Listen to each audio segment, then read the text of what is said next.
मनुष्य क्रोध को प्रेम से, पाप को सदाचार से, लोभ को दान से और झूठ को सत्य से जीत सकता है। पुष्प की सुगंध वायु के विपरीत कभी नहीं जाती, लेकिन मानव के सद्गुण की महक सब ओर फैल जाती है। 1000 योद्धाओं पर विजय पाना आसान है, लेकिन जो अपने ऊपर विजय पाता है वही सच्चा विजयी है। 7 सागरों में जल की अपेक्षा मानव के नेत्रों से कहीं अधिक आंसू बह चुके। अभिलाषा सब दुखों का मूल है। जो नसीहत नहीं सुनता उसे लानत मलामत सुनने का शौक होना चाहिए। घृणा घृणा से कभी कम नहीं होती, प्रेम से ही होती है। पाप का संचय ही दुखों का मूल है। जो अपने ऊपर विजय प्राप्त करता है वही सबसे बड़ा विजयी है। हम जो कुछ भी हैं वो हमने आज तक क्या सोचा इस बात का परिणाम है। यदि कोई व्यक्ति बुरी सोच के साथ बोलता या काम करता है तो उसे कष्ट ही मिलता है।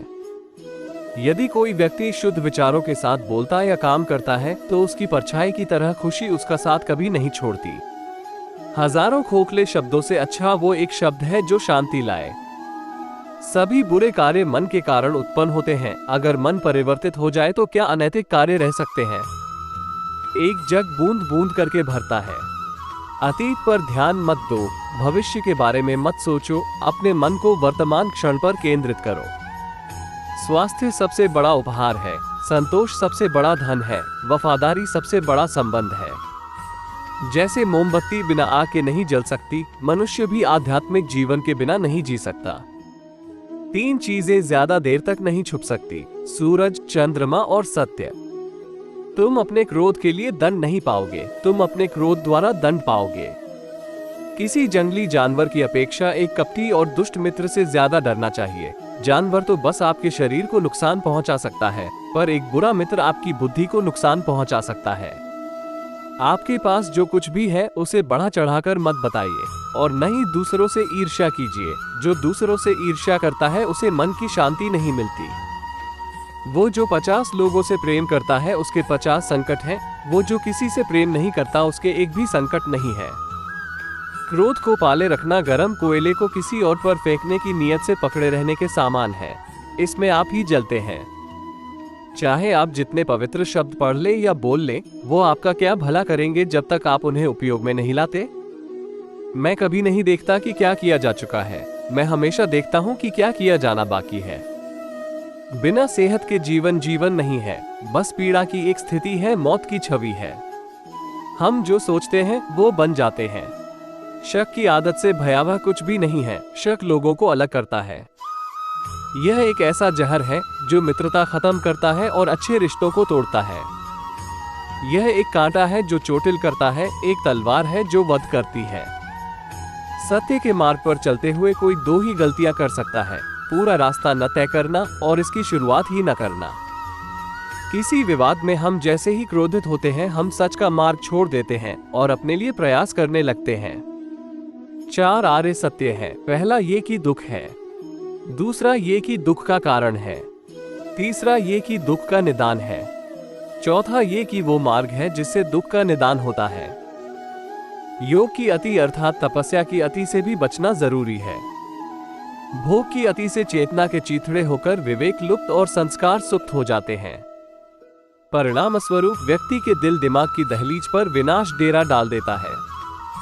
ठीक वैसे ही तपस्या की अति से देह दुर्बल और मनोबल कमजोर हो जाता है।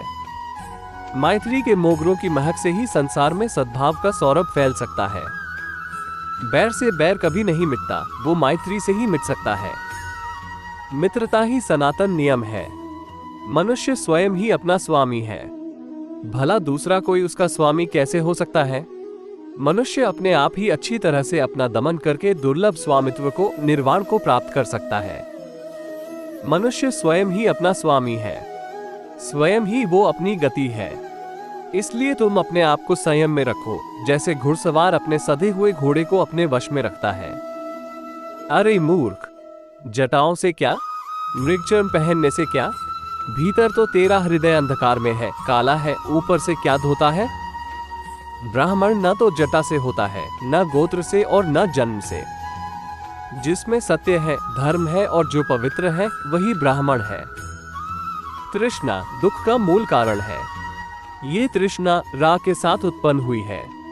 सांसारिक उपभोगों की तृष्णा, स्वर्गलोक में जाने की तृष्णा और आत्महत्या करके संसार से लुप्त हो जाने की तृष्णा, इन 3 तृष्णाओं से मनुष्य अनेक तरह का पापाचरण करता है और दुख भोगता है। चित्त से ही जगत की सत्ता है और जगत की सत्ता चित्त है। प्रमाद में मत फंसो, भोग विलास में मत फंसो, कामदेव के चक्कर में मत फंसो। प्रमाद से दूर रहकर ध्यान में लगने वाला व्यक्ति महासुख प्राप्त करता है। प्रमाद न करने से, जागरूक रहने से अमृत का पद मिलता है, निर्वाण मिलता है। प्रमाद करने से आदमी बेमौत मरता है, अप्रमादी नहीं मरते। प्रमादी तो जीते हुए भी मरे जैसे हैं। कंजूस आदमी देवलोक में नहीं जाते। मूर्ख लोग दान की प्रशंसा नहीं करते। पंडित लोग दान का अनुमोदन करते हैं। दान से ही मनुष्य लोक परलोक में सुखी होता है। तृष्णा की नदियां मनुष्य को बहुत प्यारी और मनोहर लगती हैं। जो इनमें नहाकर सुख खोजते हैं, उन्हें बार बार जन्म, मरण और बुढ़ापे के चक्कर में पड़ना पड़ता है। लोहे का बंधन हो, लकड़ी का बंधन हो, रस्सी का बंधन हो, इसे बुद्धिमान लोग बंधन नहीं मानते। इनसे कड़ा बंधन तो सोने का, चांदी का, मणि का, कुंडल का, पुत्र का, स्त्री का है। गृहस्थ को चाहिए कि वो किसी प्राणी की हिंसा न करे, चोरी न करे, असत्य न बोले, शराब आदि मादक पदार्थों का सेवन न करे, व्यभिचार से बचे और रात्रि में असमय भोजन न करे। मन ही सारी प्रवृत्तियों का अगुवा है। प्रवृत्तियां मन से ही आरंभ होती हैं। यदि मनुष्य शुद्ध मन से बोलता है या कोई काम करता है तो सुख उसी तरह उसका पीछा करता है जिस तरह मनुष्य के पीछे उसकी छाया।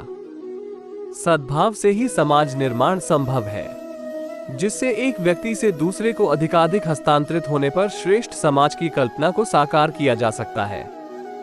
जो आदमी शांत पद चाहता है, जो कल्याण करने में कुशल है, उसे चाहिए कि वो योग्य और परम सरल बने। उसकी बातें सुंदर, मीठी और नम्रता से भरी हो। उसे संतोषी होना चाहिए। उसका पोषण सहज होना चाहिए। कामों में उसे ज्यादा फंसा नहीं होना चाहिए।